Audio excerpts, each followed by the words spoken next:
माहिरा खान की रेड सी 2020 award show पर red carpet पे एंट्री आपके सामने स्क्रीन पर दिखाई दे रही है। माहिरा खान ने वहां पर एक ज़बरदस्त एंट्री की और ऋतिक रोशन के साथ इनकी काफ़ी लंबी कन्वर्सेशन चलती रही, जिसके नज़ारे आपकी स्क्रीन पर मौजूद हैं।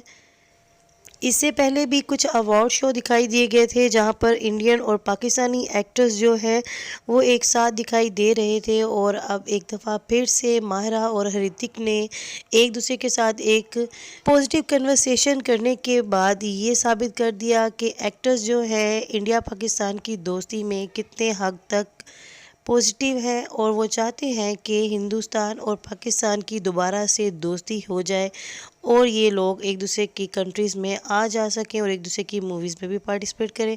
उसके साथ यहाँ पर जैकी चैन की भी एंट्री मौजूद थी, जो कि आपके सामने स्क्रीन पर दिखाई दे रही है। माहिरा खान ने गोल्डन कलर का गाउन पहना था, जो कि रेड कारपेट पे बहुत ही खूबसूरत दिखाई दे रहा था। दुनिया की तमाम तर न्यूज़ जानने के लिए और बिल्कुल एक्टिव न्यूज़, रीसेंट न्यूज़ जानने के लिए मेरे चैनल को सब्सक्राइब करें। वीडियो पसंद आई तो वीडियो को ज़रूर लाइक कीजिएगा। उतनी देर के लिए मुझे दीजिए इजाज़त। अल्लाह हाफिज़।